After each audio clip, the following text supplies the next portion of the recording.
As you can see from this video, I am going to talk about Sergey Kovalev. I expected Canelo to win. I expected Canelo to do what he did. And kudos to Canelo. But it wasn't as easy as I thought. And the game plan that Buddy McGirt employed with Sergey Kovalev really kept him in the fight. Um, you know, this was one of Kovalev's finest works. A lot of people will probably disagree with me or agree with me. I don't know. But I was impressed. I was impressed with what Sergey Kovalev did. I'm impressed with Buddy McGirt's training and what Buddy McGirt was directing him to do. I was impressed with his movement, Kovalev's movement in the ring. I was very impressed with Sergey Kovalev for this fight. I did know that Canelo was going to catch up to him. Canelo started closing the distance from, I think, well, he started closing the distance. He circled Kovalev and he was just kind of on the outside inspecting him. And then he went into the inside. Um, and Canelo was using, this is a very interesting one. Canelo was using the high guard this time. So he was walking to Kovalev with the high guard. This is different to when he walked down Triple G. When he was walking down Triple G, he used a different type of guard. He mixed between the high guard and rolling his shoulders and also, staying in the shoulder roll defense and all of that. So Canelo, every single fight Canelo has done something different, constantly evolving every single fight. In this fight, he used the high guard, employed the high guard so that Kovalev couldn't sweep around it, perfected that, and walked to Kovalev. Started walking him down round 2, round 3, etc. In exchanges, Canelo would get the body shots in, very sharp punching by Canelo. Kovalev didn't look as sharp. I attribute that to the rehydration clause and the weight problems that he had yesterday, trying to make weight. But what I was very impressed with was he wasn't trying to tee off with every shot. There were certain shots where he started becoming sharper and he would punch harder. But he could see that he was trying to make sure he knew where Canelo was in space. You see, when you try to put too much mustard behind a shot, you can get countered because the other guy is much more relaxed than you are. So Kovalev was always trying to find range, make sure he maintained range, make sure that he had his footwork in order, make sure that he changed levels, make sure that he would feint with the jab or feint with the right hand, those kinds of things. Now, Canelo still caught him. Canelo's an excellent counterpuncher. That's what he does. And he would counter him to the body, especially initially was rights to the spleen area. He was catching Kovalev with those. And then, since in round 1, I think he landed a left hook to the body. He wanted to make sure, he could get those punches in. Kovalev did land some good shots on Canelo, some hard shots too, and Canelo took them pretty well. Now, a lot of people are saying they were wondering why Sergey Kovalev wasn't more aggressive. All right, so you could ask the same question about Julio Cesar Chavez Jr. Why wasn't Julio Cesar Chavez Jr. more aggressive against Canelo? Why wasn't Danny Jacobs more aggressive against Canelo? Like I try to explain to you guys, you can't be aggressive against something you can't find and locate in space. In other words, Kovalev couldn't find Canelo's rhythm. When you can't find you have to, the jab is mainly what Kovalev uses. And he was using it a lot. And when in doubt, he just used the jab. But he could not figure out Canelo's rhythm. So he was trying to disrupt Canelo's rhythm, but you have to find his rhythm first to disrupt it. And Canelo's a really very tricky dude. He will feint as if he's going to come in and he stays on the outside, just on the outside. So that, when Kovalev tried to throw his punches, he fall just enough, just short enough. And Canelo's a guy that will walk you down, but in increments. So he inches in on you. And so because of that, Canelo will push everybody back. He pushed back Triple G. Didn't he push back Triple G entire fight? How was Canelo able to do that? It's not because he was a stronger guy. He wasn't. Going behind his defense and just the movement that he makes, it's hard to really read it. Okay? So that's why a lot of these fighters, they're not, trying to be aggressive and push Canelo back because, one, he's a counterpuncher. He'll light you up. And two, the second thing, and he's sharp with his punches. You see how sharp Canelo's punches is. It's not that people were saying that Canelo was the harder puncher. He wasn't the harder puncher. He was a sharper puncher. He landed a number of shots on Kovalev. Didn't really do Kovalev much. Kind of like how Andrew Ward would land shots on Kovalev. Didn't do much initially. Canelo had to accumulate the punishment to Kovalev to actually get him beat down. And in the 11th round, he was going to the body all the time, and he mixed it up. He threw. First of all, Canelo actually went weak side. So he did what we call an inside pivot. Once he was close enough to Kovalev, he did an inside pivot, went weak side, and he would come with the overhand right. And he was doing this move. He was missing it sometimes, but he was doing this move, and he would come off the jab, pivot, and come with the overhand right. And he was able to land 2 overhand rights on Kovalev. The first one stunned him, but he still kept on, fighting in the 11th round.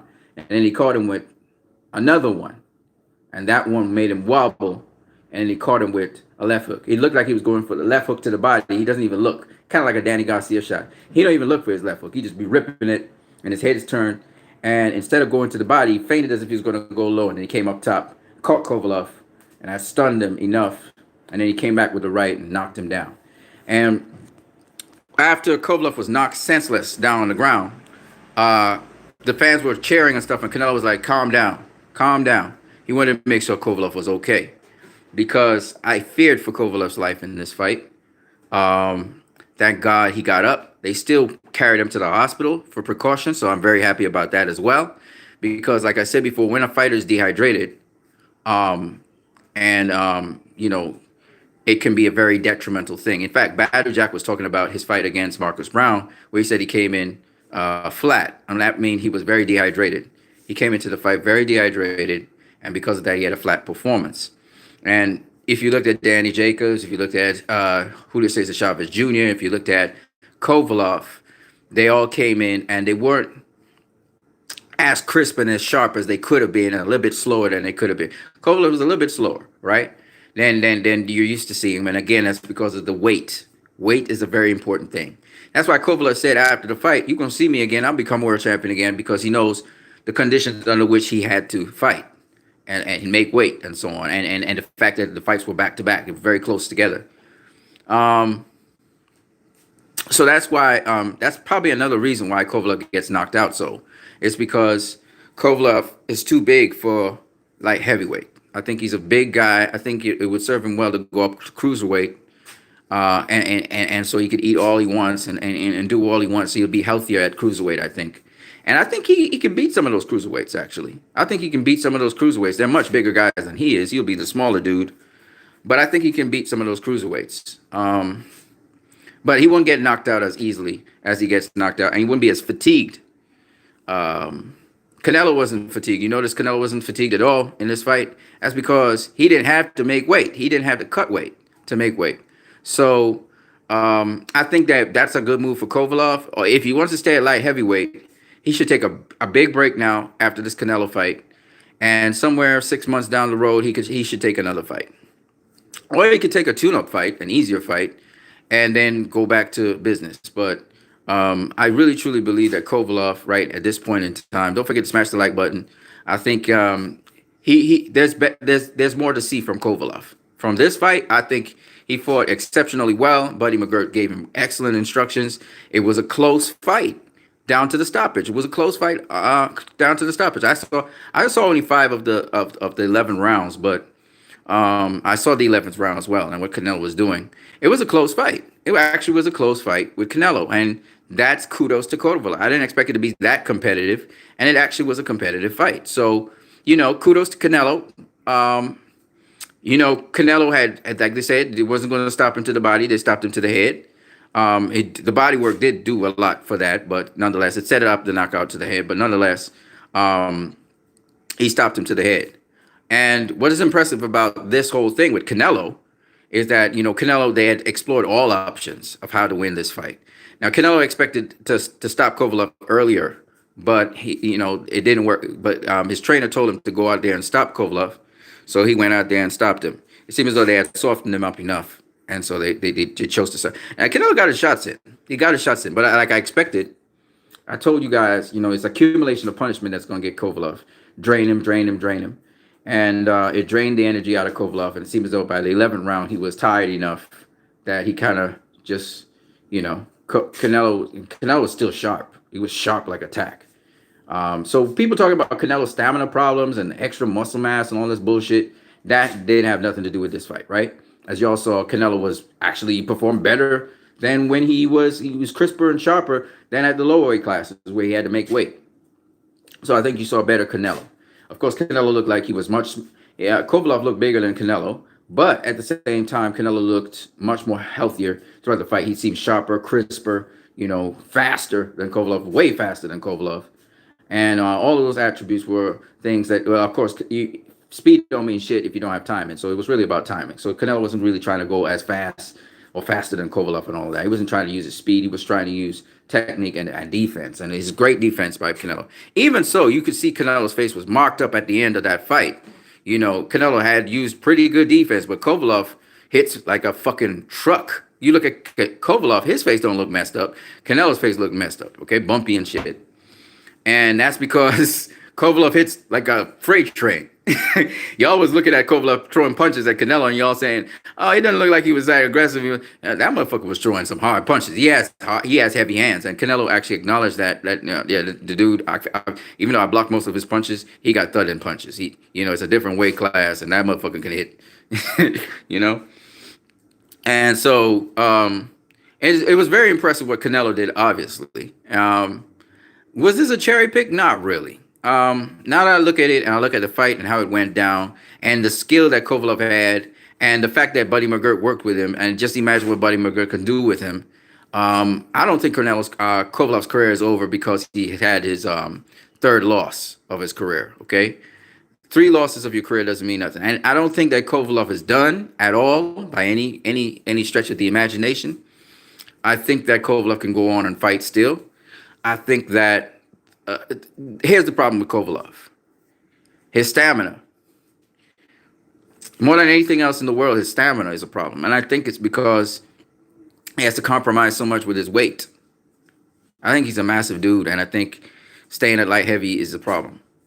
Either he moves up to cruiserweight, or if he's going to do light heavy, he takes a nice long break in between fights, and he selects who he's going to fight next. He's just faced, pound for pound, the best fighter in the world. He just faced arguably the #1 Mexican fighter in the world ever. So, with that beared in mind, I think that he could take a break, take a little rest, and select what opponents he wants to face next. He's now in the driver's seat when it comes to that. So if he wants to face Dimitri Bivol or whoever and get back a belt, or whoever might be, if Canelo vacates the WBO belt at 175 and goes down, whoever for the WBO title. But I would say that Kovalev needs to take a break now. He needs to take a break. He had 2 really grueling fights back to back. Well, this fight was, Canelo's a smaller dude than him. Clearly, he was a smaller dude. But he was tagging him up. He was tagging up Kovalev, but he wasn't really landing 2, 3, 4 punches at a time. So it was a good fight in that respect. Canelo just chipping away at Kovalev, chipping away at him. And it was a good fight. It was good. It was a good fight. I looked at, what did I have? I had Kovalev up. At 5 rounds, I had Kovalev up 3 rounds to 2. In 5 rounds, okay? I thought Canelo took what did he take? I think he took the 2nd and the 4th round. I think Kovalev took the 1st and the 3rd, okay? So it was a good fight. It really was a good fight. Canelo, wasn't touched that easily. Kovalev wasn't touching Canelo that easy, but Canelo wasn't touching Kovalev that easy to the body either. He was getting body punches in. He'd even get left-right combinations in on the body, but he wasn't getting it in as frequently as I thought it would be. It was not a Rocky Fielding fight. It wasn't. It wasn't a Rocky Fielding fight. It was competitive. So I was impressed with it. I was impressed with Kovalev's performance. He did better than I expected. Buddy McGirt gave him great advice. Canelo found range, was able to do what he wanted to do, but he couldn't stay inside against Kovalev. Kovalev would continuously still maintain distance. Of course, Canelo started closing the gap bit by bit, and of course, Canelo loves to counterpunch. So when Kovalev throws something, Canelo would be in position to counterpunch. He still fall for some of Canelo's traps, but for the most part, Kovalev really maintained range pretty well in this fight. He was fighting off the back foot like he needed to be. He needed to fight off the back foot. It wasn't excessive foot movement. It was nice pivot work. Buddy McGirt, man, I didn't know Kovalev had all that in him. Buddy McGirt had him doing some really nice pivot work. And so he pivoted around Canelo, and Canelo still found him, but it was difficult to get to his body. It was difficult to It was much more difficult than we expected, at least, to get to his body. And he protected his body pretty well. And from what I found out, he wasn't throwing the lead right like that because he was trying to use the right guard to protect his body. His defense was really pretty good. His defense was pretty good in this fight. I just think that Canelo broke him down just enough to get his guard down in the 11th round and take him out. But I was impressed. I was impressed. Of course, I was impressed with Canelo and his performance as well, how he made the adjustments to what Kovalev was doing. But more so, Kovalev impressed me. He did better than I expected. I do look forward to seeing him again. Respectable fight, man. A very respectable fight. A lot of people said they saw Canelo stopping Kovalev late. I'm not too sure. Some people said Kovalev was ahead in the scorecards. Some people said it was a draw. Some people said that Canelo was ahead in the scorecards. It was a close fight, and Canelo's always in close fights, right? So I have to have a look and see. Now you have to understand something, though. I was saying that this fight was a cherry pick, and I was down in it and stuff. But now I'm looking back at the fight. I have to give both fighters respect. Tactical fight. It was a tactical fight. Nobody was on a runaway train in this fight. It was very competitive. I do see Canelo was making inroads on Kovalev as the fight went on. But again, very patient, very selective in what he was doing. Shout out to everybody. Don't forget to smash that like button. You can subscribe to my channel, share, and also donate to my channel via Western Union or MoneyGram. So Kovalev surprised me. Buddy McGirt said you would be surprised by what Kovalev could do. He surprised me. I think this fight would have been a fight if Canelo didn't stop Kovalev, which was never going to happen. I told you this fight was only in one way, and it did. But, the thing that impressed me a lot was that it wasn't easy for Canelo to get to the body of Kovalev. And that really impressed me. Canelo still got to the body of Kovalev, but, it wasn't easy. And Kovalev used that jab like a motherfucker. He's sticking. He didn't matter if he was connecting with Canelo. Buddy McGirt wanted him to go to the body a lot, and he did go to the body of Canelo. But again, Canelo protects his body well, so it wasn't that easy to do. And Canelo being a small guy, Canelo can dip under punches and slip punches, and it was really Canelo's head movement, his body movement is just so precise that it was hard for Kovalev to really connect like that. I remember Danny Jacobs was fishing for Canelo too. So a lot of people say, why was Canelo mostly on the back foot? Because Canelo is just very slick. He's very elusive, very slick. He's very tricky. And then the fact is, if you try to study Canelo, he comes to you with a different sort of style or a different approach every single fucking fight. So you trying to figure out Canelo just doesn't make no sense. But it was a good fight. It was a good fight. Buddy McGirt's game plan was a good game plan.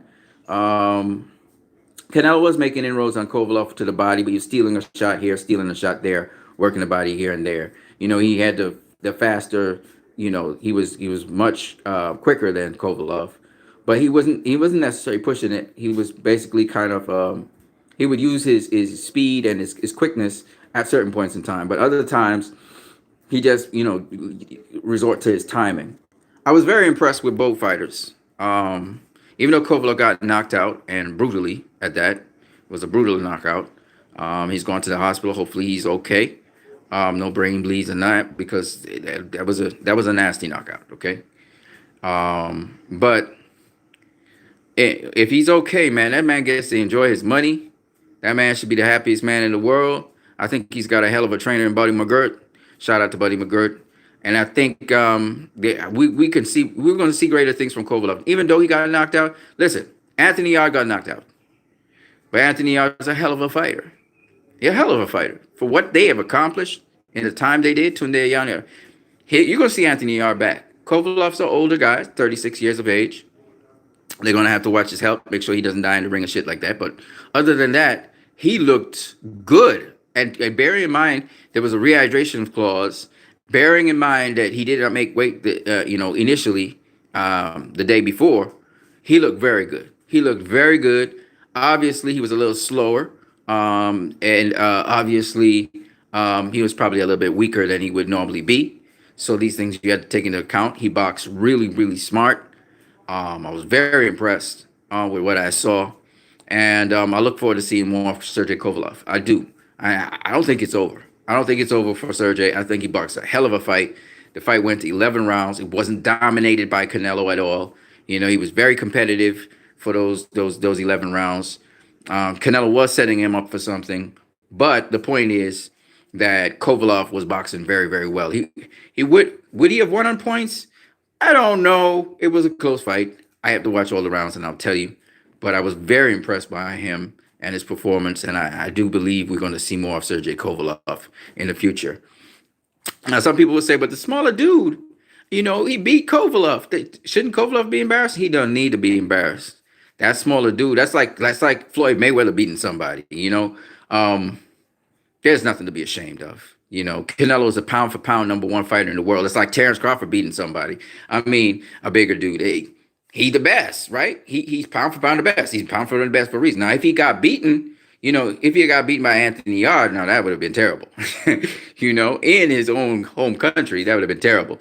If he had been beaten by, he was beaten by Alida Alvarez, but Alida Alvarez again was a top contender, undefeated.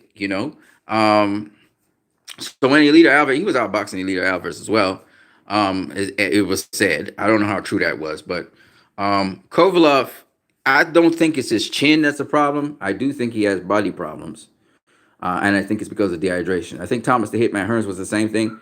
Big, powerful puncher, but was weak at welterweight. I think, and that's because of dehydration. And dehydration is a dangerous thing. And that's why I'm glad they carried him to the hospital. I hope they do all the CAT scans and CT scans and all that stuff, MRIs. Make sure he's okay. No brain bleeds, no swelling of the brain. None of that shit because, he was dehydrated, folks. Okay. Danny Jacobs was dehydrated. He was dehydrated.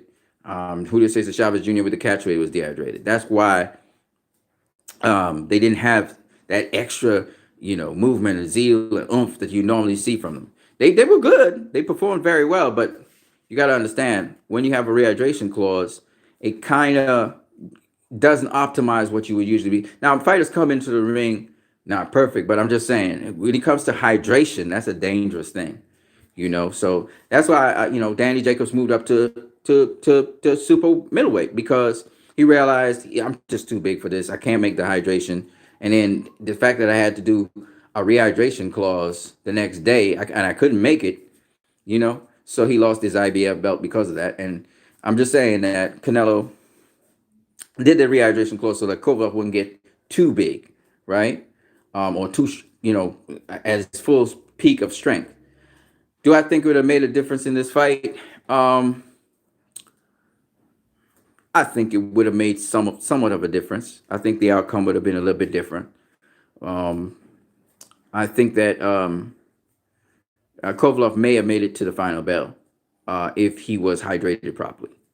And seeing how he boxed so well, I still think that Canelo might have edged it by, but I think it might have gone to decision if Kovalev was hydrated properly.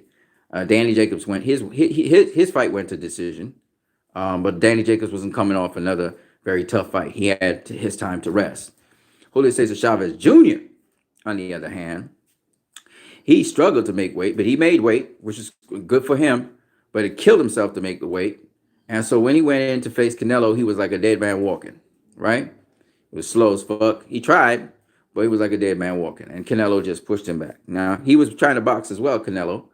And, he at least he made it to the finish bell. He made it to the finish line. But it's hard. It's hard to beat a fighter, first of all, that has the skills of Canelo. And then on top of that, you have this and everything's by inches, right? You're not properly hydrated for a fight. So that's the little asterisk on Kovalev versus Canelo. A lot of people want to dismiss it, but I think it's a big factor. Rehydration clause is something. And the fact that Kovalev didn't even make the weight the first time and the second time tells me that he's too big for his weight class, I think. I think that's why he's so weak.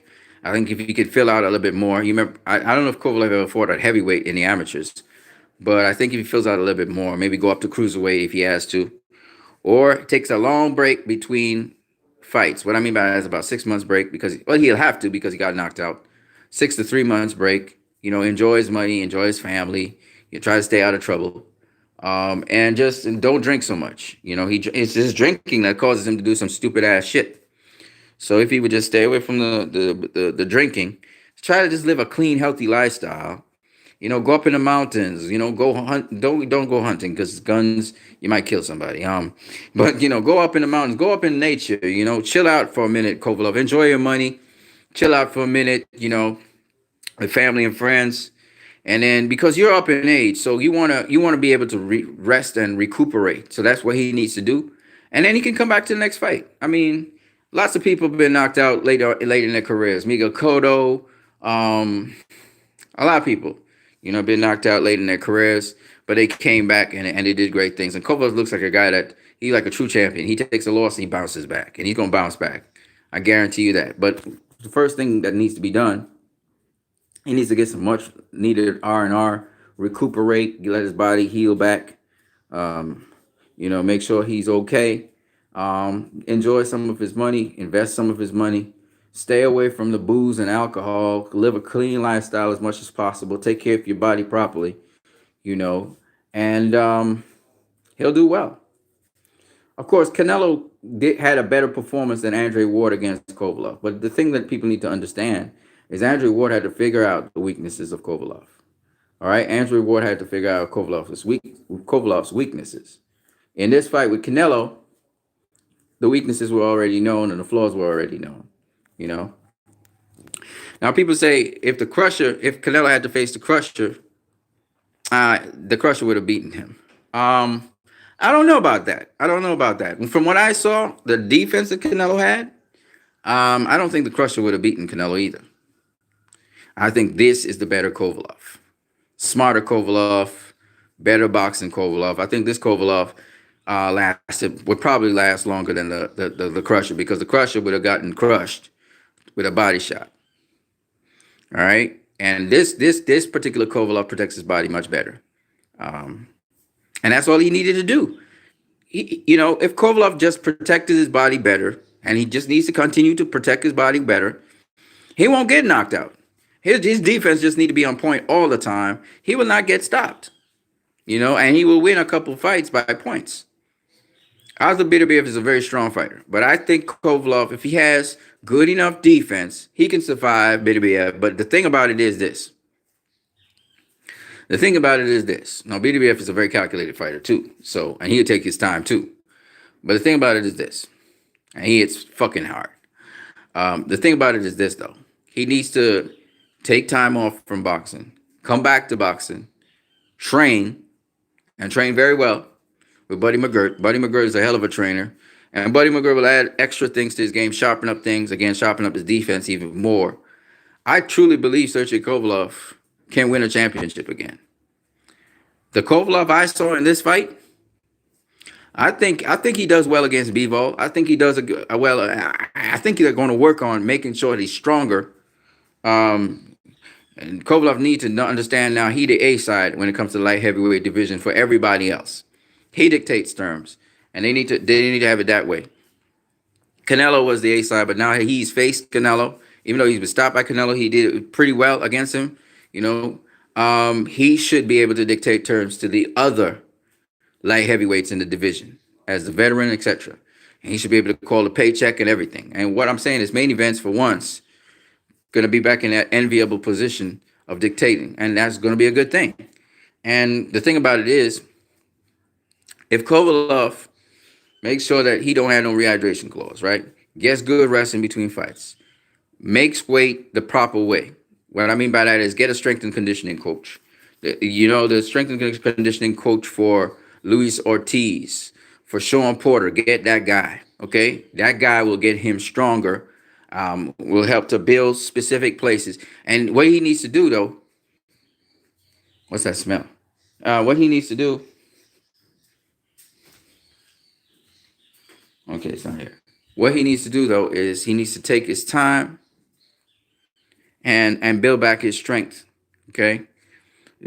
A strength and conditioning coach like what Sean Porter has can be able to help him make weight properly and still be physically strong.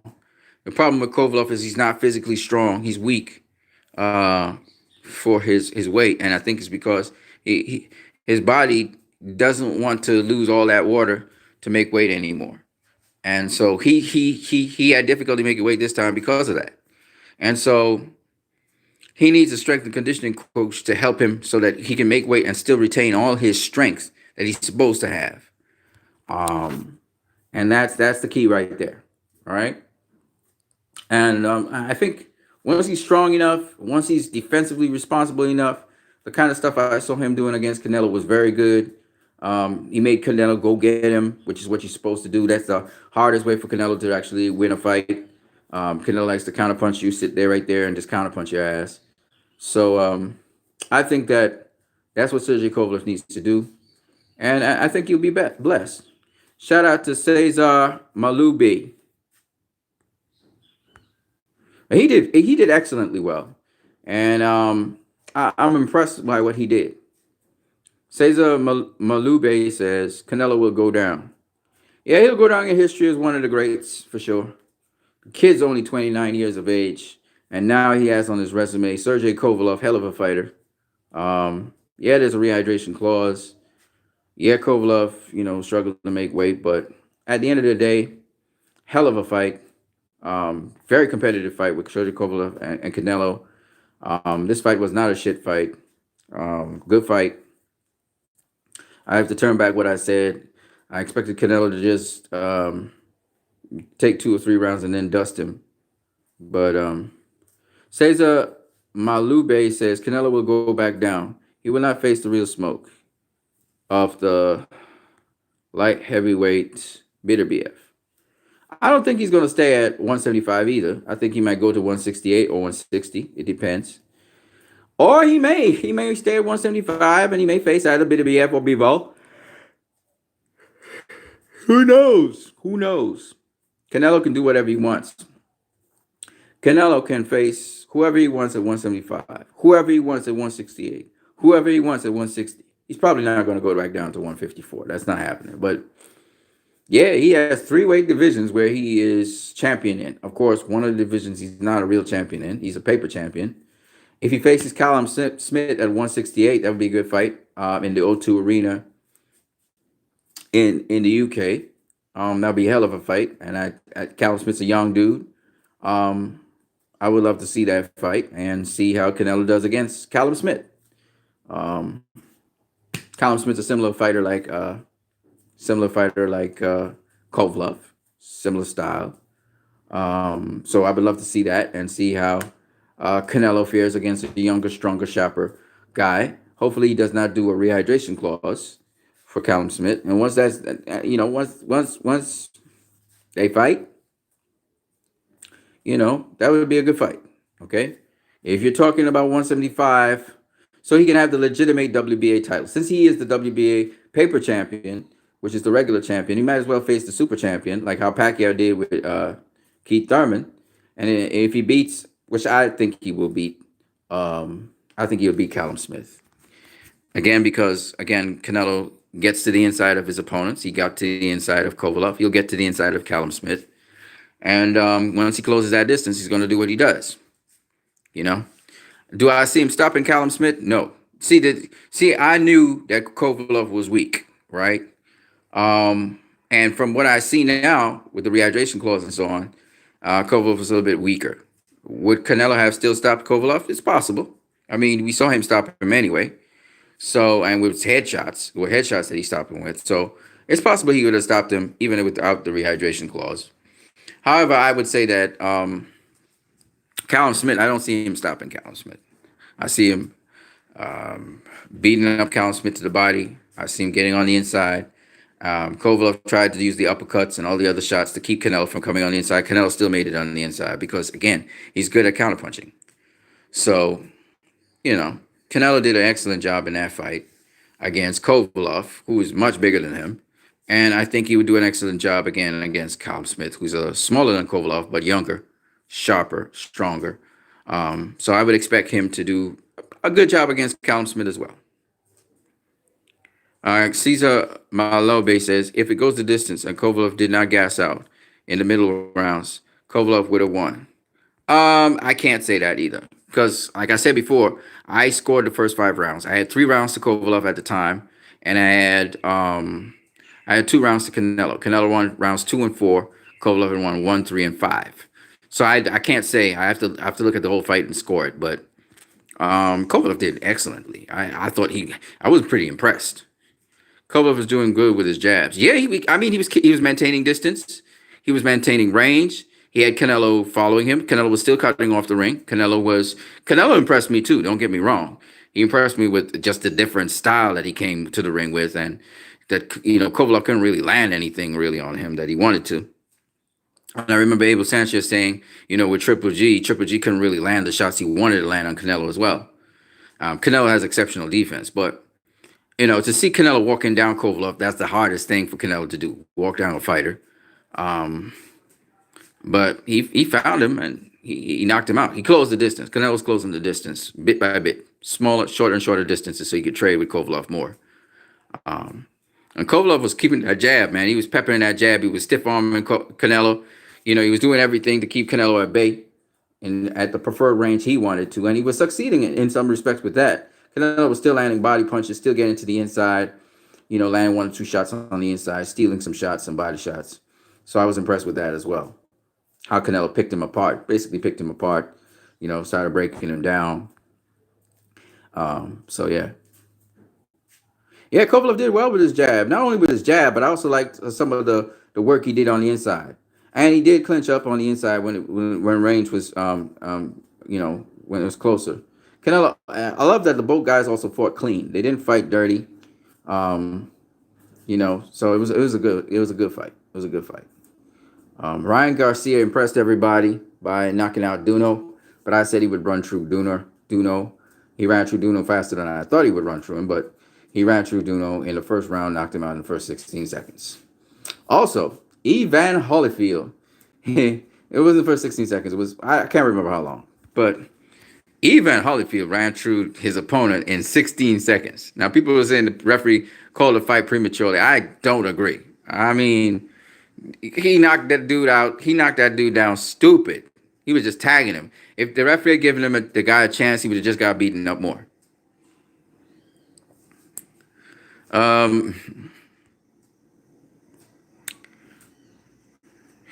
Cesar Malube says, I don't know. I think Kovalev was just happy to be there. Oh, he was happy, man. You know why?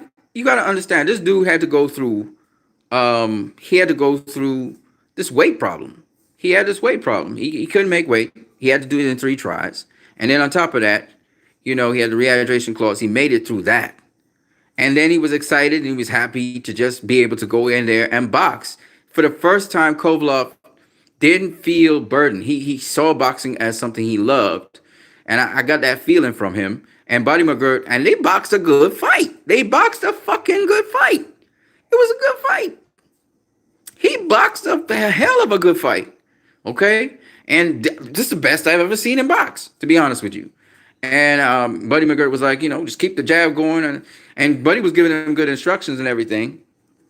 But, Canelo's sneaky. he was investing. He was storing up. He's chipping away at him bit by bit. And when his trainer told him to go in there and finish Kovalev, it's time. He went in there and he did what he was supposed to do. And Canelo makes adjustments. Kovalev made some adjustments too. They were making adjustments with each other. It was beautiful. It was a chess match. It was beautiful. I was impressed. This fight was worth the money. I was impressed. Kovalev so much improved from the Kovalev I saw against Anthony Yard. So much improved from the Kovalev I saw against Elida Alvarez even. I thought that he's now doing some good defensive work. Buddy McGirt got him to do defense. And in a short space of time, Buddy got him to do what he was supposed. Well, actually, it's over a number of fights, but they almost had a perfect game plan. Okay. But Canelo, made those adjustments and it invested to the body, was still stealing body shots in there and was able to do what he needed to do to get Kovalev out of there. But Kovalev's going to improve. He's going to be better. You never think that a guy like Kovalev could improve at this late stage in his career, but he can improve. And Canelo, what can I say about Canelo? I'm impressed by Canelo. I am impressed by him because Kovalev did certain things to sort of nullify Canelo, and Canelo just made a very quick adjustment and changed the game up. Okay, and so it was beautiful. It was beautiful to watch. It was a good boxing match. I'm going to watch the rest of the fight. I saw some highlights, but I also want to look at the rest of the fight because Kovalev did a hell of a job. I thought he boxed beautifully. They just picked a downhill Kovalev instead of other prime light heavyweights. Nah, yeah, of course I don't think he was. Like I said before, I don't think Kovalev is that much on the downswing. Obviously, he's on the downswing because he's getting older. But I didn't think he was much. There's a lot of things Kovalev strategically did and Buddy Gerd strategically did, which kept Kovalev in the fight. If people are saying, why didn't he throw the lead hand enough? Think about this. I'm going to show y'all. If I throw my lead hand, okay?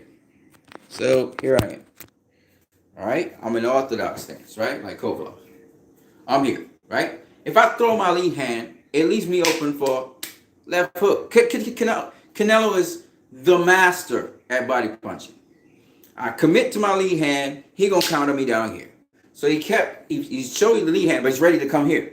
So when Canelo, and not only that, he'd show the lead hand, right? This is how Kovalev fights. So he's like feinting, right? And a jab, right? But instead, he'd show the lead hand, and when Canelo come, if he threw a jab and Canelo slipped the jab, and he come in with the left hook, then he come with the right hook. Whoop, then he'd come with the left hook. What Kovalev would do was he would pivot and catch it here. And keep the phone boot here and catch it here. You see? And pop the jab. Boom, boom, boom. So it was beautiful what he was doing because he knew he had to pivot. He knew he had to step around. Even when he was trying to walk down Canelo in the beginning, right? He was coming off a pivot. So was Canelo. Popping that jab all the time. I'm in southpaw stance. Popping that jab all the time. Popping that jab. And he cupped the right hand. And sometimes he would throw the right hand, but then he would realize he threw it short. But he was making sure if I'm going to touch you with the jab here, and I'm going to throw the right hand, I'll make sure you far enough outside that if I throw the right hand, you can't counterpunch me. So the jab was ensuring I'll try to touch you down low, and then he would do this low to high. I'll try to catch you here, catch you here, catch you here, catch you here. Feint the right hand, show him the right hand. Show him the right hand, but I'm not going to throw it. I'm cocking it like I'm going to throw it just to see what he would do. Brilliant stuff. And Canelo, on the other hand, he got the two guard like this, and sometimes he goes shoulder roll, and he's just out of range. And he's just out of range. He'll do as if he's going to come in. So he feinting as if he's going to come in, right? He's feinting like he's going to come in. Sometimes he feint low as if he's going to come in. Then he catch the two guard and walk in on him. A.K.A. Glenn Johnson. A.K.A. Winky Wright. A.K.A. Joshua Clottey. Right? So Josh Taylor used the high guard at times and walked him. So he walked to you, but he walked into you very sensibly, very smart. So Kovalev, when he tee off with Canelo, tried to catch him with the right hook and stuff, he realized that high guard was perfectly done. Like Canelo, Floyd does a high guard very, very well. Canelo does a high guard very, very well. It protects everything. So you can't even hook around the high guard because he keeps. Let me show you what I'm talking about. So here I am, right? If I got a high guard here, I want to have it in such a way, okay, that if you hook around this, it won't catch it. You're not going to hit me in my head. My shoulder and this thing will catch it. Okay? So, them guys, they perfected the shit. So even when Canelo's walking to you like this, if you try to throw a punch through the center, he closes it up like this. Right? But he's always feinting. He's always feinting coming to you. Right? He's there. He's close to you. He's far from you. He's swiveling. He's feinting. He's feinting. And he's coming to you, right? And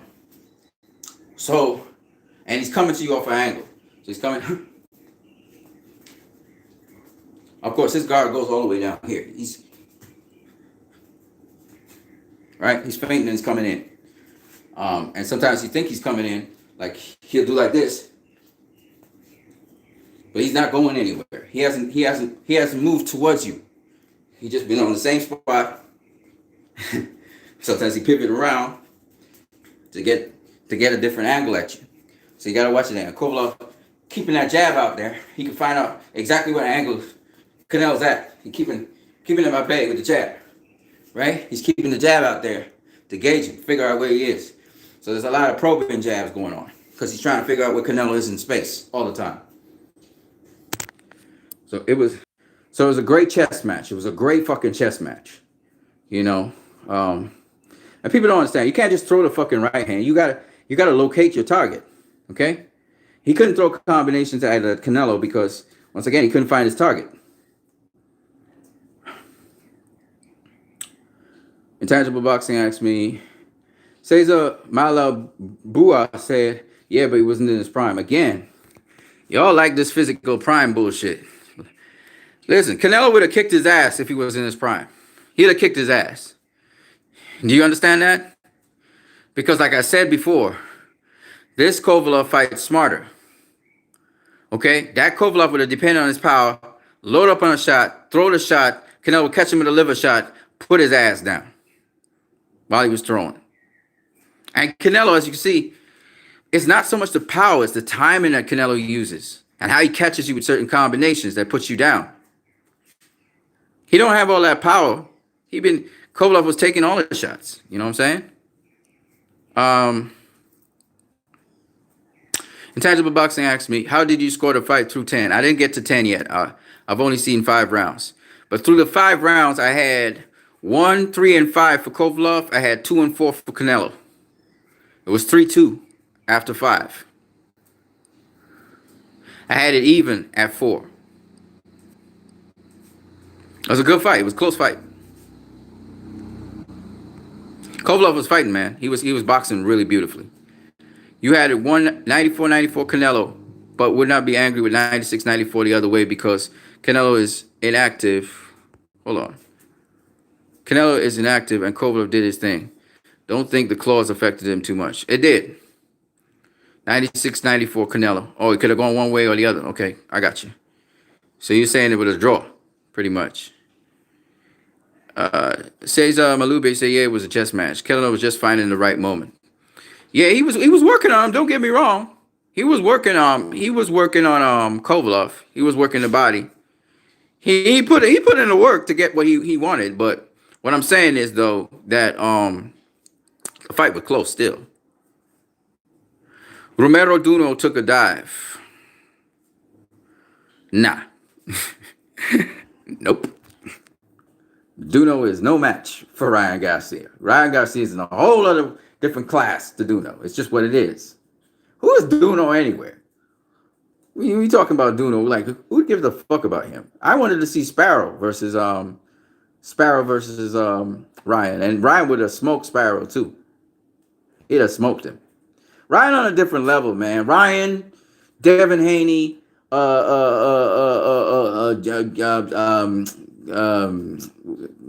Javante Davis, these motherfuckers are on a different level. Devin Haney would smoke Luke Campbell. He will smoke him. Okay? So with Ryan Garcia, they would smoke Luke Campbell. Luke Campbell is not on these guys' level. Luke Campbell's a hell of a fighter and everything, but he's not on these guys' level.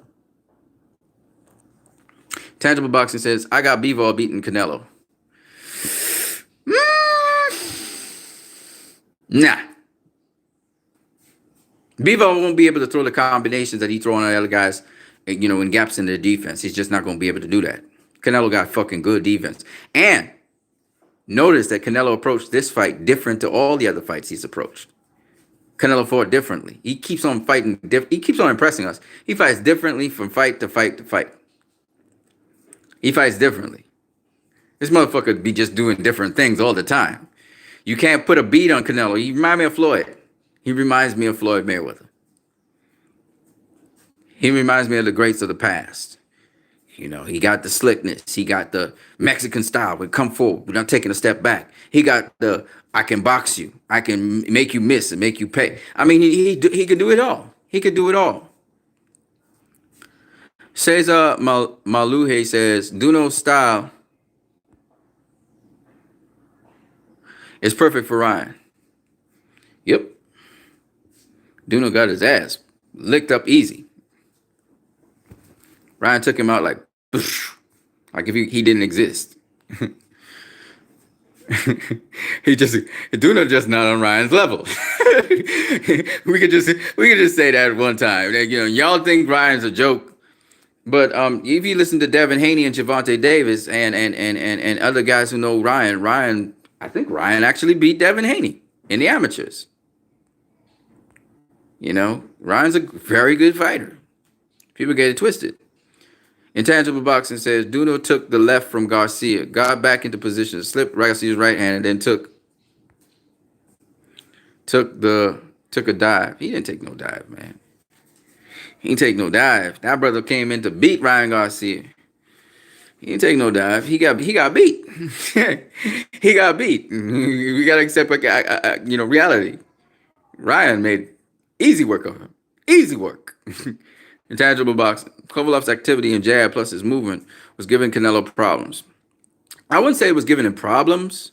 I would say that I was saying that Canelo expected him to be much more easier to hit to the body, But, Buddy thought he did his homework, man. He did his homework. Canelo, the hardest thing for Canelo to do is go get you. So he did good work with that. And the thing about it is, it wasn't like Kovalev was running from Canelo. He was boxing him, and he was using that precise footwork. It was just, Luke Campbell does the same thing.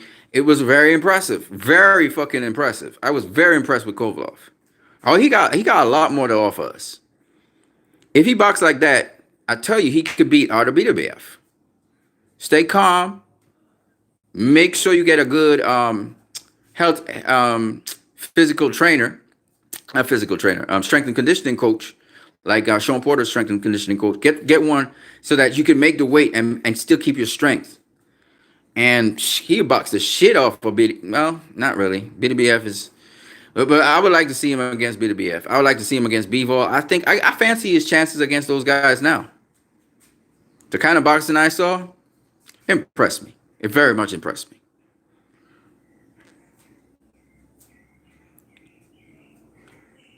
I didn't say that Canelo was losing the first 5. I said I said that Canelo won 2 of the first 5 and Kovalev won 3. So Kovalev was ahead after 5. That's what I was saying. I wasn't saying that he was losing the first 5. He didn't lose the first 5. He won 2 of the first 5. Rounds 2 and 4. Kovalev won 3 of the first 5. 1, 3, and 5. Kovalev was doing a good job. He was doing a good job of keeping Canelo at bay and still getting some shots in on Canelo. Even though they weren't the cleanest shots, right? He wasn't really touching Canelo clean. He was the more active fighter in certain rounds where Canelo wasn't, like you said, he wasn't really throwing a lot. When Canelo would throw a punch, you counterpunch him, land some body shots. Canelo was very accurate. Very, very accurate with his punches. He wasn't wasting no damn punches,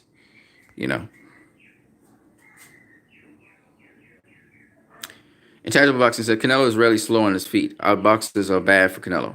I wouldn't say he's slow on his feet. I try to explain to people, Canelo has what we call precise footwork. He's not going to waste movement. He doesn't waste movement. So, he's explosive. He's not really slow on his feet, but he's not a guy that likes to be moving around excessively. Even when you see him against Kovalev, which he was doing, against Triple G, which he did the same thing that Kovalev did to him. Again, precise footwork. So he's moving around the ring.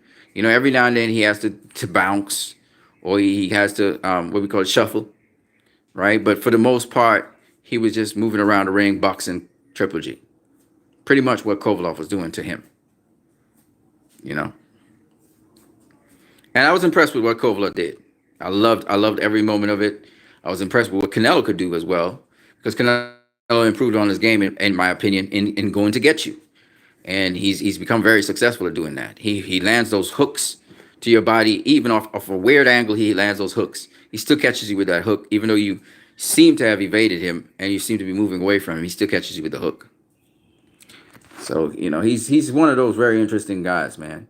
But like I said, you have to bring. See, the problem with Kovalev was he still don't have no inside game, and he has to work on that. Buddy McGirt has to do something to help him to get a better inside game. Just a little bit more, just like little things to do on the inside. He can't just be clenching up all the time.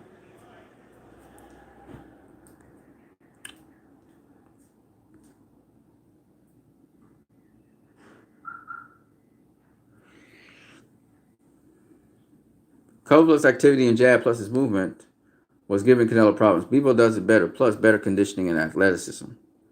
Um, I don't know. I don't know about that. See, what I said to you, every fight's different. Bivol's not Kovalev. Kovalev can do some things that Bivol just simply cannot do. Kovalev's head movement, for example, is much better than Bivol's. Kovalev's just the way how he was using his precise footwork is different. His upper body movement is different, you know.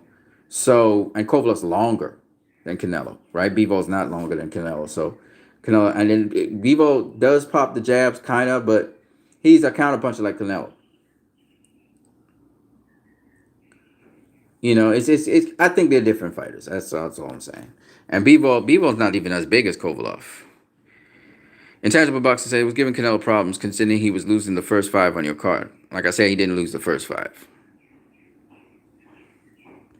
Canelo is also really slow on his feet. Our boxers are bad for Canelo. I don't know about slow on his feet, but who you got in the top 3 pound for pound now? I know Canelo is number 1 pound for pound. He proved it by going through 4 weight classes so far and pretty much becoming the man in 3 of them. He's the man in 3 of them. He beat the number 1, whether you guys want to admit it or not. He beat the number 1 light heavyweight in the division, just Kovalev. He beat the number 1 middleweight twice. He beat Cotto, and then he beat Triple G. And then he beat the number 1 twice. He beat the number 1 or the highest ranked super welterweight in the division. It was Trout at one time, and then Erislandy Lara. So he a bad motherfucker. He's pound for pound number 1 in the world. Period.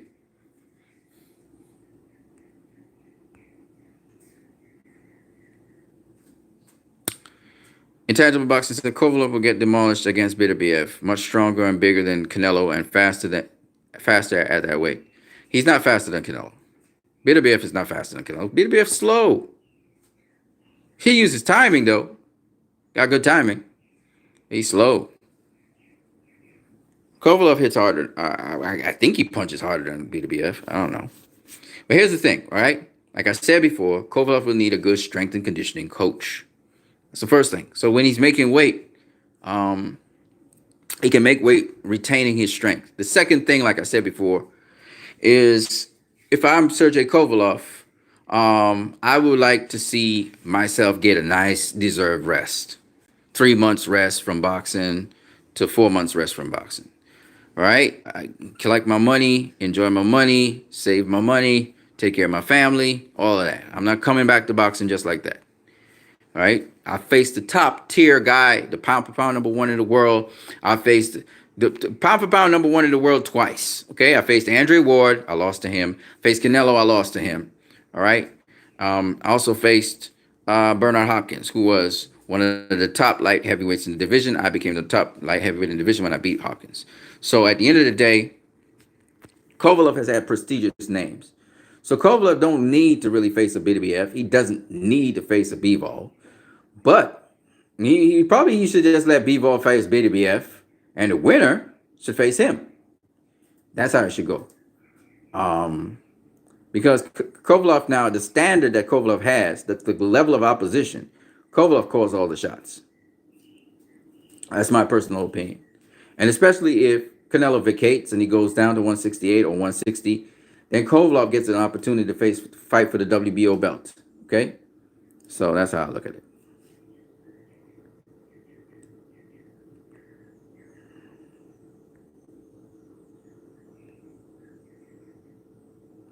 Mr. Hawk 333, everybody talking about Bivol like he's some great fighter.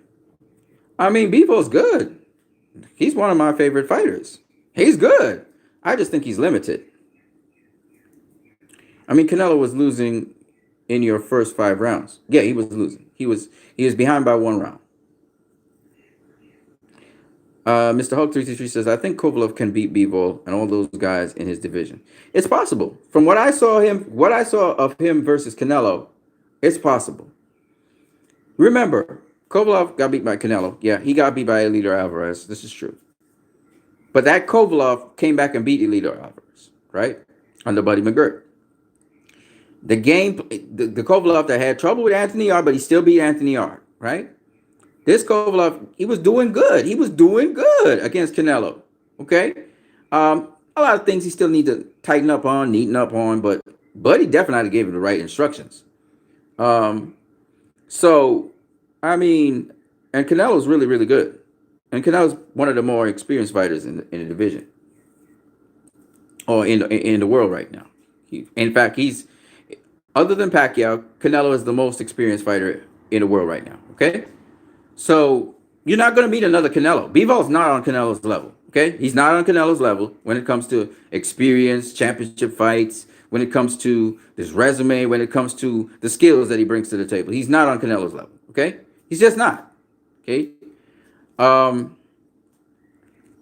but Bivol brings a style that's very intriguing.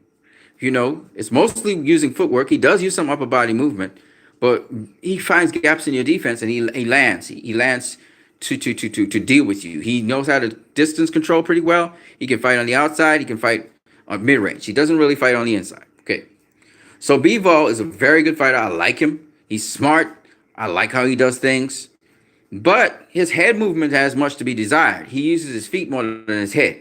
Okay, he's been tagged by Joe Smith Jr. and hurt very badly because he's not a very big light heavyweight because his defense has flaws in it.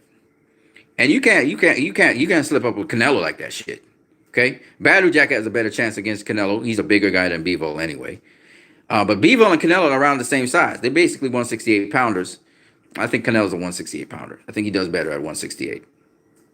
So Bivol versus Canelo would be a nice evenly matched fight. I think that it's a 50-50 fight, I think. But I think Canelo wins against Bivol because he brings so much to the table. Just look at the style he came in against Kovalev. Bivol fights the same kind of fight every fight. Canelo does not fight the same fight every fight. You know, Canelo always brings something different to the table. So I think that Bivol, as good as he is, I saw flaws in his game. I saw that he did not know how to deal with an opponent who was not engaging, how to get him out of there, right? He did not know how to do that. Canelo knows how to do that, okay? So there's just a lot. There's a big separation between Canelo and Bivol in terms of experience, skill, just overall smarts, trickery, you know, the illusion of where you are in space and all that shit. I just think that Canelo's a much better fighter than Bivol. And so, yeah, he might be shorter than Bivol and he may have a shorter reach. That don't mean a shit. But I think that in the end, I think it's a very competitive fight, though. Very competitive fight. Because, again, these are bigger dudes than Canelo. They've been in a higher weight class longer than him. Remember, Canelo debuted at this weight class and faced Kovalev. And still managed to stop him. That's, you know, we expected him to stop Kovalev. But I'm just saying, it's still impressive. Especially given that Kovalev showed that he can start to change his flaws. He can deal with his flaws. You know, the only problem with Kovalev was he was a bit, I would say he was weight drained. So in the later rounds, you know, he would fade a little bit more.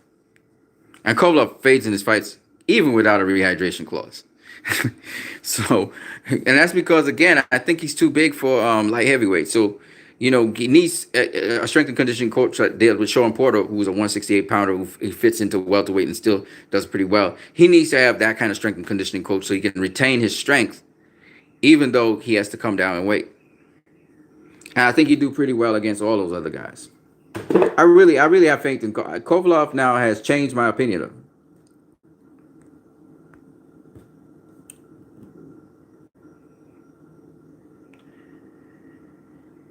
Intangible Boxing says Kovalev is not the number one light heavyweight. There is a unified champ. Yeah, I understand all of that, but I mean, in terms of resume, in terms of what he's accomplished, in terms of who he's faced, he was the number one light heavyweight. In terms of that, we know he was the most vulnerable and weakest of the light heavyweights. We understand that.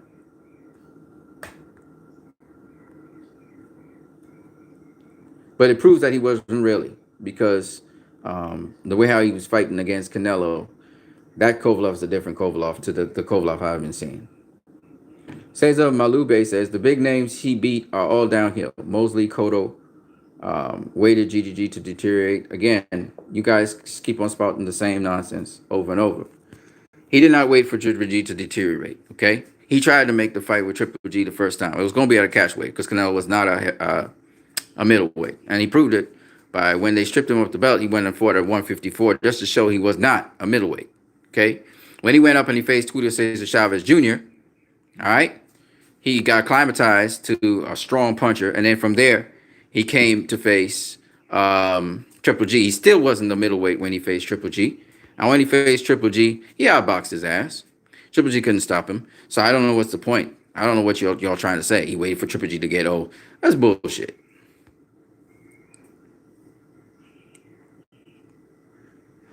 And yeah, he fought an old Mosley. That's a given. We all know he fought an old Mosley. He fought Cotto at the end of his career, yes, but the Cotto that he fought was the middleweight champion of the world. Yeah, Cotto wasn't a middleweight, but the point is he fought Cotto. He wasn't a middleweight either. He fought Cotto, and Cotto put on a hell of a performance. So it don't really matter what you say. See, a lot of people talk about they just throw things because they're trying to throw shade. If you don't like Canelo, say that. But stop with the bullshit, man. You're bullshitting us. Because y'all like this in his prime bullshit. It's bullshit. Okay? When you're in your physical prime, you're not as smart if you make it past your physical prime to doing great things. You're not as smart as the veteran you. Okay? The veteran you would beat you in your physical prime every time. You know why? Because the veteran you is smarter than you in the physical prime. So that I think is overrated. Unless the fighters don't box smart. That's a totally different story. Floyd was out of his physical prime in 2005. He went on to fight substantial fights and worthy fights for 10 more years. Okay? So that's bullshit when they talk about you not in your physical prime.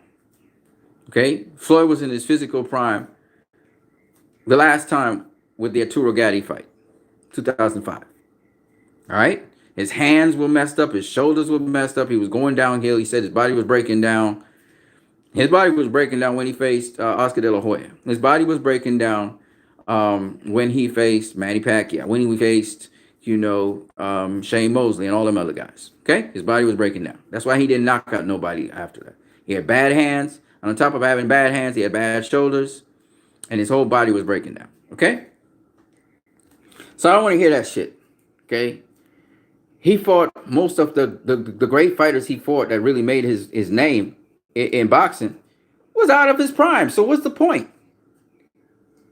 Everybody talking about physical prime. It's over fucking rated. Bernard Hopkins was way out of his physical. He's been out of his physical prime for the longest while. He wasn't in his physical prime for most of his career. So what? Boxing is more than just being athletic.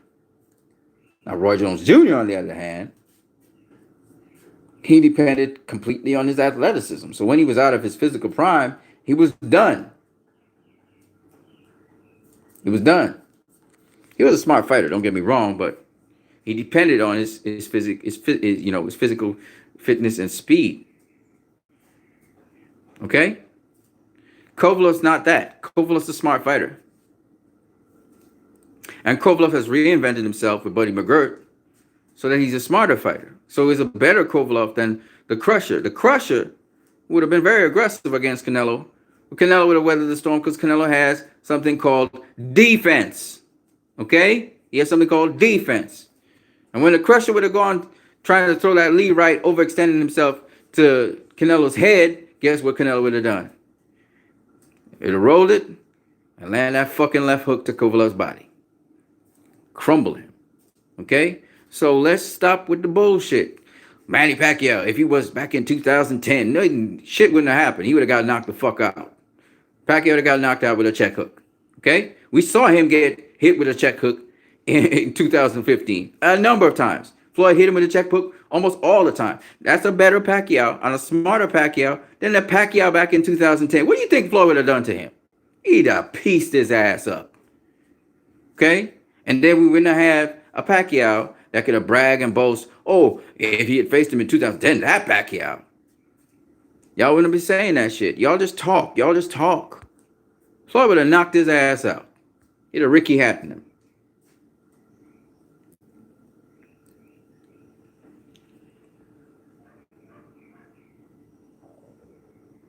So stop with it. Yeah, Mosley was definitely past his prime. Okay.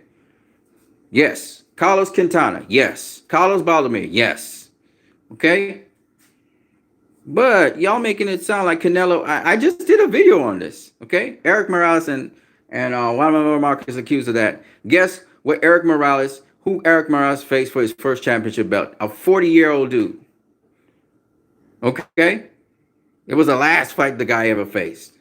Floyd, in winning his first belt, guess who he faced? Gennaro Hernandez. That was the last fight of Gennaro Hernandez's career. I mean, if we're going to go down that road, then we got to deal with everybody that has done that shit. Okay? So stop with the bullshit. And Canelo has faced guys in their prime who are undefeated, like Austin Trout. He then faced Erislandy Lara. He faced Triple G. Okay? He faced Danny Jacobs. So what are you really saying? Okay? Faced Julio Cesar Chavez Jr. Okay? Those are the names. I don't really want to talk about Liam Smith, but he's a champion. He faced Liam Smith. Good. I'm just saying, you cannot be talking one thing, and then he also faced Alfredo Angulo, and he faced James Kirkland. And Angulo was coming off a really great fight where he almost stopped Erislandy Lara. James Kirkland was definitely not good. So we ain't going to talk about James Kirkland. He was laid off for so many years, and he was overweight and all that shit. So we're not going to talk about Kirkland. But what I'm saying is, though, Canelo has faced good fighters who were in their primes. So what's the problem? And he will face more great fighters in their primes.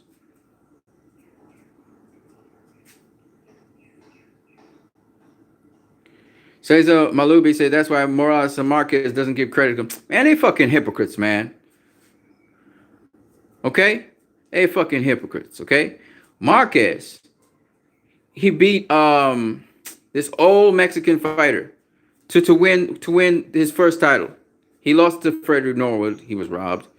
But the second time he had an attempt at the title, the super featherweight title, or featherweight title, I can't remember which one it was. He fought this old dude, and it was the last fight of the motherfucker's career. Come on, man.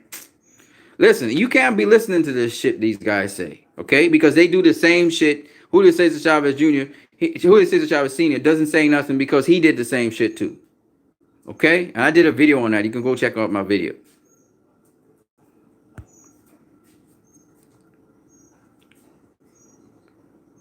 Intangible Boxer says, Canelo's a great fighter, but Cotto is still his best win. Kovalev loses to, in my opinion, 4 other good guys in his division. He loses to Badou Jack. I know that for sure. Actually, let me think about that. I'm going to say this. From his boxing today, he has a lot of potential to win fights. I'm not saying he'll win them, but he has a lot of potential to win fights. Because he showed me he was very effective in maintaining range, and he did the right things to maintain that range. And I believe if he can just get a strength and conditioning coach that can actually assist him in getting stronger, he would be a force to reckon with because he got heavy hands. You saw Canelo's face was marked up, and he wasn't even getting hit flush like that. Kovalev was, punishing his motherfucking ass. He wasn't getting hit flush. So Kovalev can hit, right? And he still got that power. Even though you see him throwing punches and they don't look like they're hard, they're heavy. They're heavy shots. So that's 1. 2, he's boxing better than ever. And I think if he stays with Buddy McGirt, he's going to even get better. I'm very impressed. I told you I'm very impressed by him. I thought Canelo would get him out of there in 6 rounds or in 8 rounds tops. That didn't happen. And you got to remember, this guy was, he had dehydration issues. He did. I don't care what nobody says. That rehydration clause pulls something from you. So I think he boxed a hell of a fight. Canelo was that much smarter than him, because he has so much experience. Canelo's the oldest veteran. He is the most, besides Pacquiao, he's the most senior boxer in boxing today. Okay, Canelo's got a hell of a lot of experience, more than Kovalev. So, and he's been doing it for a very long time. So, to hang with Canelo like that is very impressive. And if he could hang with Canelo, trust me, he can hang with Bivol and he can hang with BWF. He can. I've changed my mind on Kovalev. Just watching how he was boxing, it was beautiful, beautiful. I was like, this motherfucker could box. He was really boxing well. Um, so I'm just saying, and Bivol does not box like that. Okay, Bivol doesn't box like that. What Kovalev was doing was more of a North American style to boxing. How he was, especially the precise footwork that he was using. Bivol doesn't exactly do that kind of footwork, and it's beautiful to watch. That's all I'm gonna say. Bivol's good too. Don't get me wrong, and he does fight more like a North American boxer, but he don't move his head properly. I don't like how he doesn't move his head, and he doesn't really change levels. Kovalev was changing levels and all kinds of shit.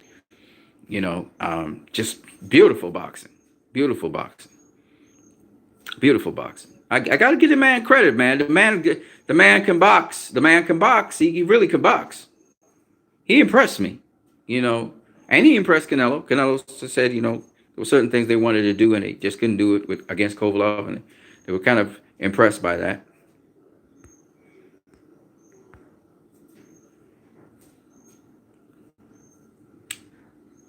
Canelo also never dominates fights against elite fighters.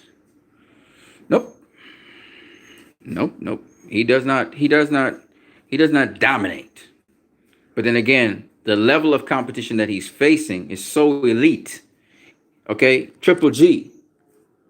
People already talk about him being a Hall of Famer and all-time great. Okay? Floyd Mayweather. Look at the names. Look at the names this motherfucker be facing though. Okay? Floyd Mayweather. Austin Trout, he beat him fair and square. Okay? Wasn't as wide as the judges had it, but he beat him fair and square. That was a clear separation. Lara was a close fight. But then again, who faces Lara? Okay, Jarrett Hurd faced Lara. Okay? He the only guy to drop Lara and beat Lara. But you look at it, Lara beats everybody else. He beat Austin Trout, right? He beats everybody else. Lara's like the dude that beats everybody else. Okay, he's got the WBA title again. Okay, Lara beats almost everybody else in his division except for Jarrett Hurd, who is just physically bigger and stronger, and Lara just didn't have an answer for him, right? But Lara's beating everybody else that they put in front of him. Some people argue, Paul Williams lost to him. I don't think so. I thought Paul Williams won, but. So my point being, Erislandy Lara is a bad motherfucker. Okay? And I avoided motherfucker. Canelo went to the fire. He said, bring me that smoke. Let me get that smoke. Okay? Lara's a tough guy. So I saw him winning by majority decision, but honestly speaking, it was a close fight. He had to come from behind to beat Erislandy Lara. You look at, Triple G was, now we dealing with guys bigger than Canelo, right? So Triple G,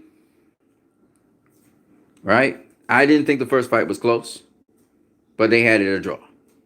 The second fight, I didn't think it was close either, but they had it a split decision win or something like that. Okay, I just think people get way too they lose their minds when you talk about Triple G. Okay, it is what it is. Now, when it comes to Canelo versus Danny Jacobs, he had an early lead, and then Danny Jacobs started closing the gap later on when he could find his rhythm. Again, good fight. All right. Danny Jacobs is much bigger than Canelo. We all know this now.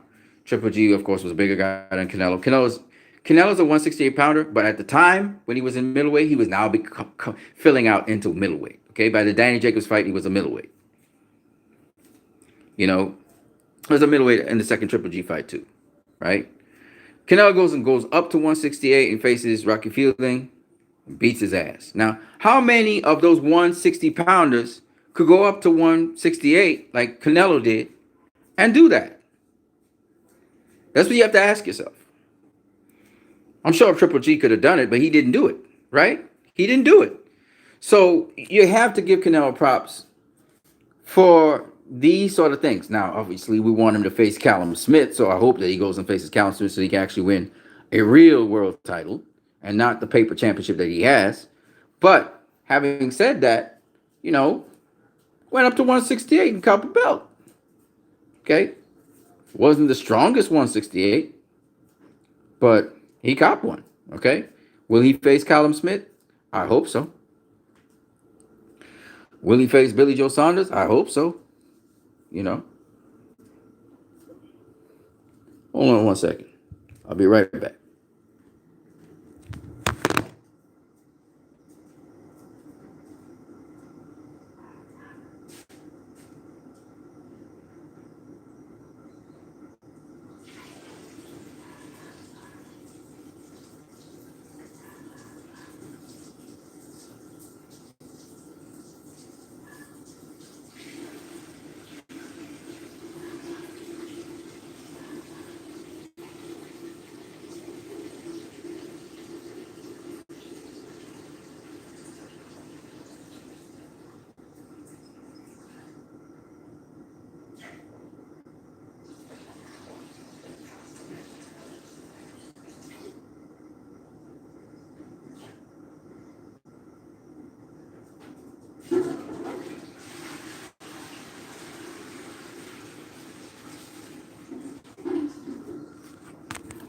See, there are no more legends for Canelo to face. No more guys, um, you know, no more guys from previous years or around his time for him to face that have big resumes. So he's going to have to face now the young, strong champions. He'll have all the experience, though.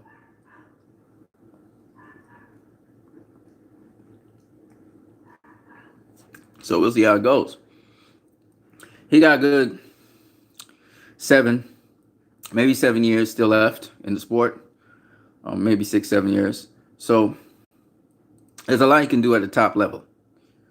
Will he win all the fights? We don't know. But I think nobody beats him right now. I think because he's got so much more experience than everybody else, I think nobody beats Canelo right now.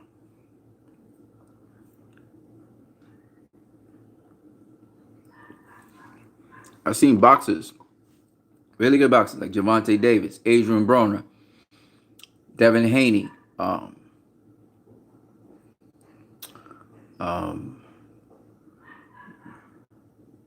Richard Hitchens, and Anthony Durrell, David Benavidez. I think they all acknowledge that Canelo is the #1 pound-for-pound fighter in the world today. So most of the people in the boxing circles, Jeff Mayweather, Badou Jack, they acknowledge that Canelo is pound-for-pound the #1 fighter in the world today. It's only certain people who think Lomachenko or Terrence Crawford at this point in time, but I just don't think those two have done enough to be called pound for pound. Canelo's basically, like Pacquiao, demonstrated he's pound for pound. Terrence Crawford did it too in Lomachenko, don't get it wrong. But he's moved up from 140. He's gone through 6 weight classes. Okay, Terrence Crawford's gone through 3. Lomachenko's gone through 3. Canelo's gone through 6. All right, spent a substantial time at welterweight. Then he went up to super welterweight, spent some time there. And then from there, he is now going up to middleweight, super middleweight. He just touched down in super middleweight twice. And he's gone up to light heavyweight. So this motherfucker has shown I am definitely pound for pound #1 because I've been #1 at super welterweight. I've been #1 at middleweight. And now I'm #1 at light heavyweight, according to the ring. Okay, because I beat the #1 light heavyweight in the world. So, y'all can say what you want. I mean, it's a matter of opinion. You could think BF is the #1 light heavyweight, but officially, old media and the ring and so on, they will say that Canelo is. And he fought a really good Sergey Kovalev. I'm not gonna lie. I had to eat my words. It's not a cherry pick. It's not a cherry pick at all. That was not a fucking cherry pick fight. I am impressed with Sergey Kovalev. He proved me wrong. Hulk323 says, I want to see Canelo versus Billy Joe or Callum Smith at 168. So do I. Not Callum Smith. I want to see him against Callum Smith. I think he beats Callum Smith. I want to see him against the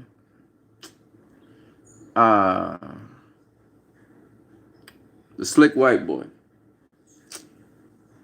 I think he's the IBF champion.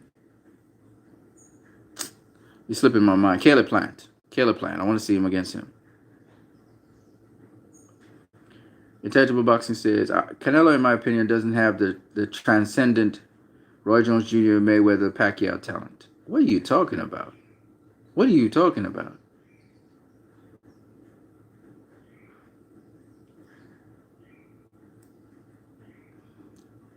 Of course he does.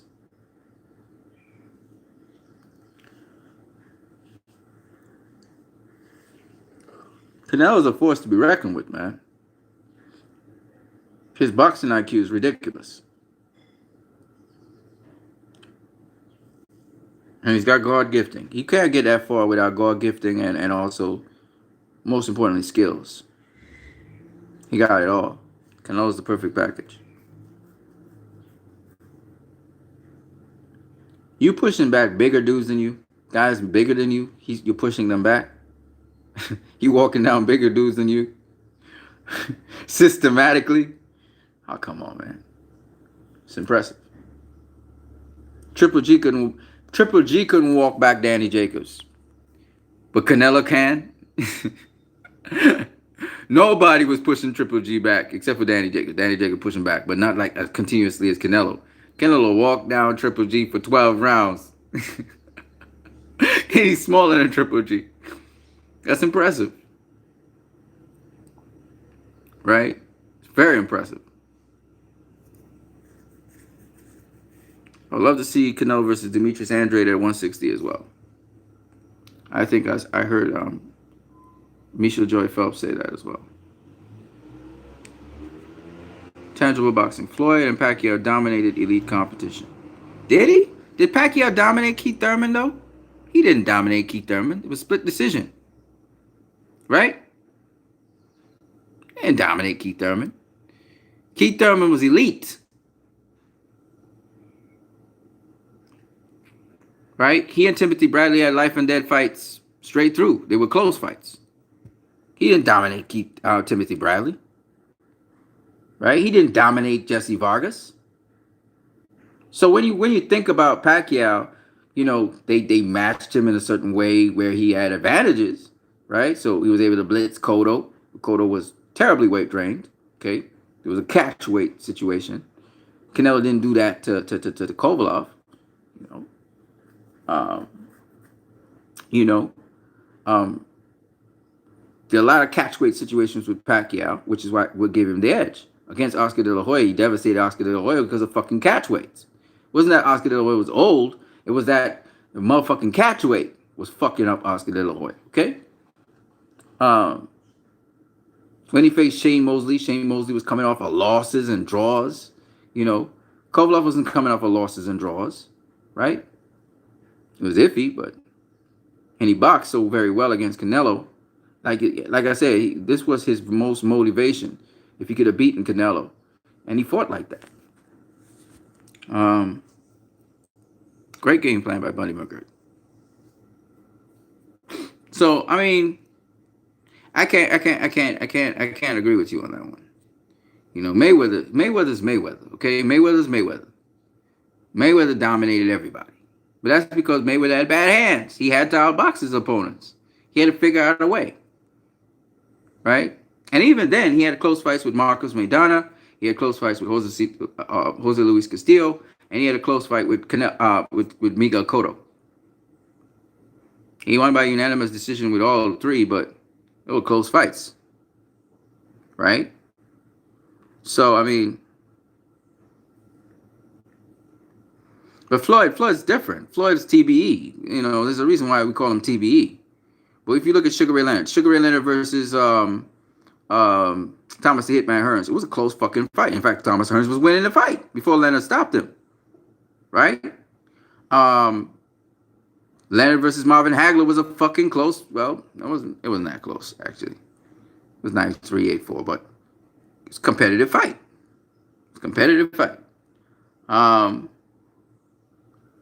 Leonard versus Donnie Lalonde. Competitive fight. Lalonde dropped Leonard, was up ahead in the cards, and Leonard had to come back from behind to knock out Donnie Lalonde.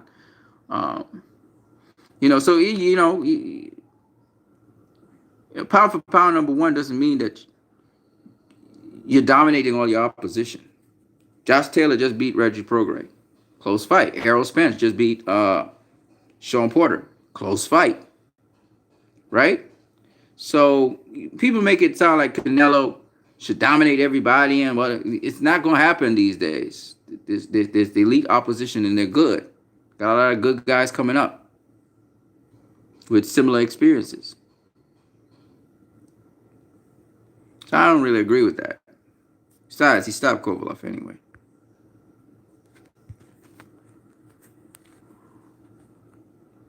Tangible Bucks says, I got to hop on someone's stream. Congrats, Nello. Yeah, man. Shout out to you, brother. Bivol, BF, and Plant beat Canelo, in my opinion. I can't say. I can't say. Canelo always brings something different to the table for each opponent. So I really can't say. I don't think anybody beats Canelo right now, but that's just my opinion. Tangible Boxing says Pacquiao dominated Cotto and Haddon Barrera again, but there's always a asterisk on Cotto, right? Cotto, he beat Cotto, but Cotto was weight drained. Hatton was a good win. Yeah. Even though Hatton was coming off a loss to Mayweather. And Marco Antonio Barrera was a good win.